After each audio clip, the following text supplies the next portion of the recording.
And good morning guys. So dahil ayos na itong ating electric motorcycle, this is the day na magte-test drive na tayo. So kinabit na natin yung buong fairings niya. And medyo malayo-layo agad yung test drive natin. Punta tayong Bulacan mga bossing. Full charge naman tong ating electric motorcycle. Check muna natin yung details. Ayan, 96 volts. 96.8 volts, yes, full charge pa. Okay, so this is it guys. Sana maging maayos at okay yung ating biyahe ngayong araw na to. Hala, ano yun?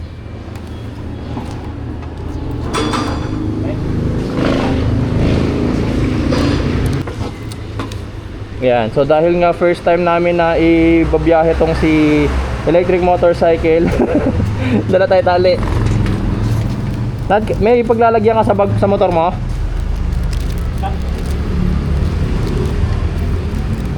Meron na akong bagay. Pista, kaso hindi kasi kasya rito yung charger ko eh, no choice. Kaya bayaw natin papadala to.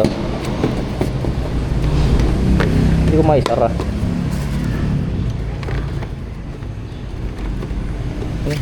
Ayan. Sige. Yan. Yan na yan.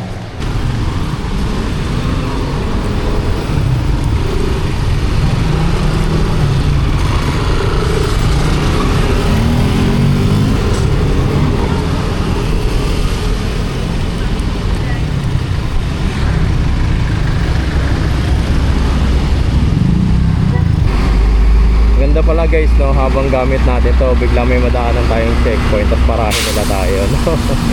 Para tingnan natin yung reaction ng nagche-checkpoint.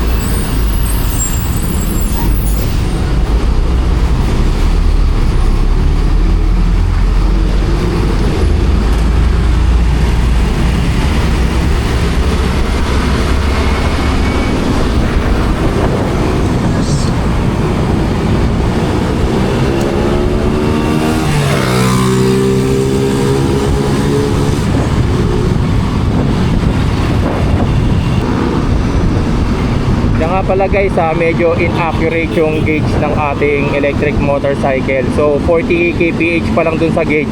Dito kay Waze nasa 48 na tayo or 49 kph. So meron siyang difference na ganon, 5 to 9 kph. Okay, kaya minsan kahit pakiramdam ko ang bilis na yung motor ko, pero sa gauge ang baba pa. Yun, so may inaccurate talaga yung mga gantong gauges mga boss, mga gauges ng mga electric bike, inaccurate sila. Ayan, kaya kung makikita nyo rito guys, yung mismong gauge natin nasa 40 kph. Yan, 40, pero dun sa waist natin, naka 52 kph na tayo. Ang laki ng difference, no? Ang bilis ko na pala.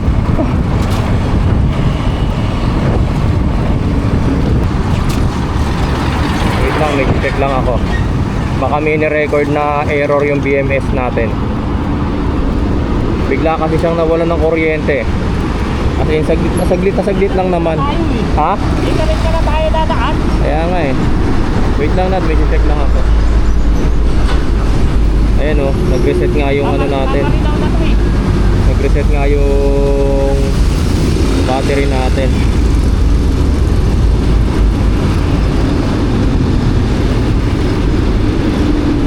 Pero base dito, anong oras na ba? 10:08.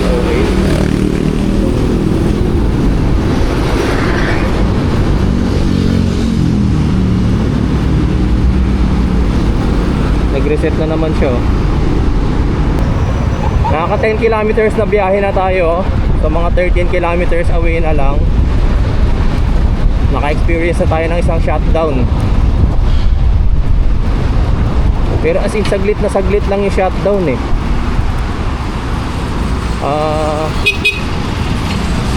I think may settings yung I think sa settings ng BMS kailangan ko maayos yung settings niya talaga, yung low voltage.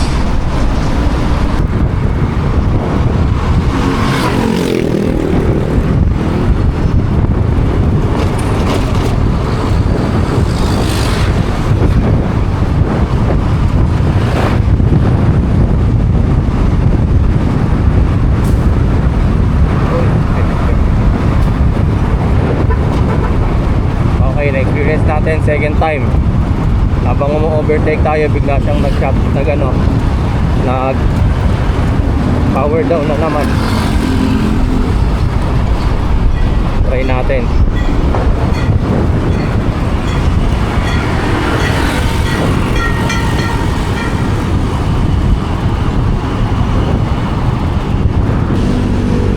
Ayan, nag-power down na naman siya.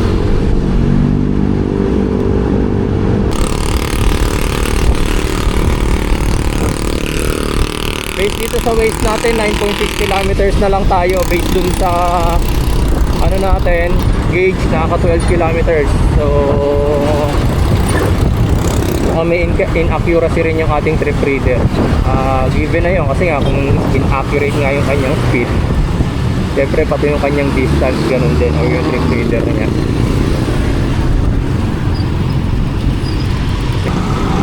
Ayan guys, so malapit na tayo. Nandito na tayo ngayon sa Bukawi.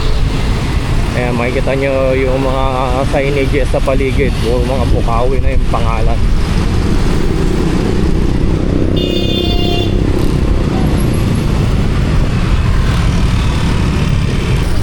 Ayan guys, so nandito na tayo sa destination natin. Okay, parkingan. Ayan. Yes, nandito tayo sa Bukawi Pet Market. Tingnan natin, saan tayo pwede mag-parking dito? Dito siguro sa labas. Eh, tabig-tabig pa.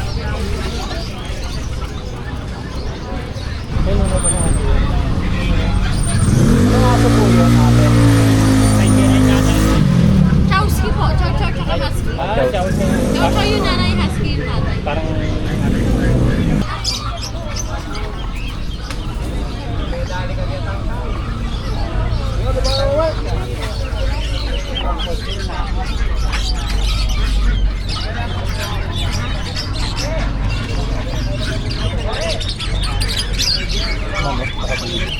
Bully ba yan? Ha? Bully ba yan? Bully Labrador. Bully Crossbreed. Labrador. Oo.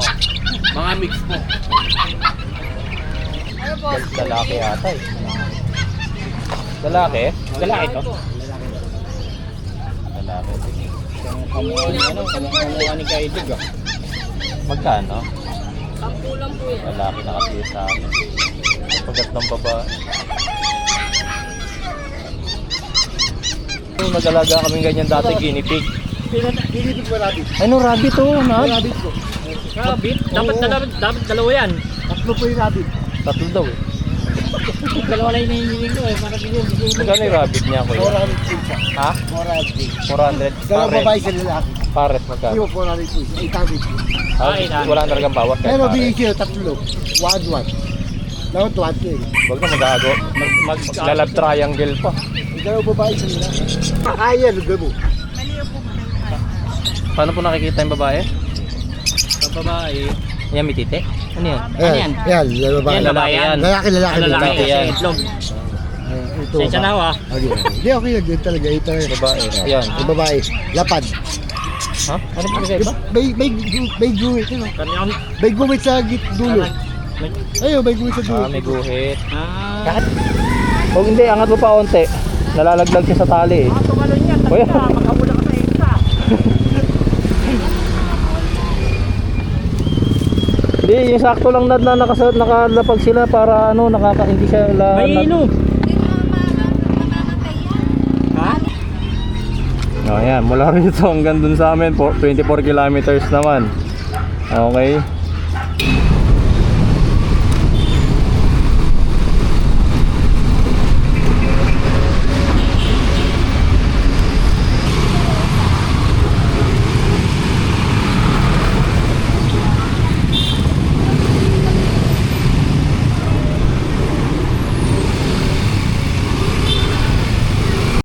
Sa parting to mga boss, hindi ko napapansin na unti-unti na palang natatanggal yung adhesive ng aking action camera dyan. Kung mapapansin nyo, ayan, lumaylay na siya hanggang sa bigla na lang siyang nalaglag dyan sa may tangke ko. Buti nga lang at dyan lang siya sa tangke nalaglag at hindi sa lupa, kundi malamang nasa gasaan ko na siya. Wala akong dalang bag dyan ang papaglalagyan ng aking action cam kaya nandyan lang siya sa may handlebar ng motor ko tapos hinahabol ko dyan si Bayaw. Nung maabutan ko siya, nilagay ko na sa bag niya yung aking action camera. Kaya hindi na ako nakapag-video. And guys, so hindi na ako nakatapos ng video kanina dahil nga nalaglag yung camera natin. So eto, dito na kami sa bahay for a total of 47 kilometers yung aming naging biyahe. Yan, so may mga times na naka-experience pa rin tayo guys nung biglang shutdown. Split second lang, mabilis lang. Kaya tuloy nare-reset din ang nare-reset yung BMS natin, pati yung ating trip. So at least nakibiyahe na tayo na medyo malayo-layo. 47, test drive pa lang naman yun mga boss. Next time i-test drive natin to yung ano nya, yung max range test naman. Okay, so i-full charge natin yung battery, then titingnan natin kung hanggang saan siya malulobat. So yun yung abangan nyo mga bossing. Okay, so maraming salamat po sa inyong panonood. At eto, buhay na ulit yung ating electric motorcycle.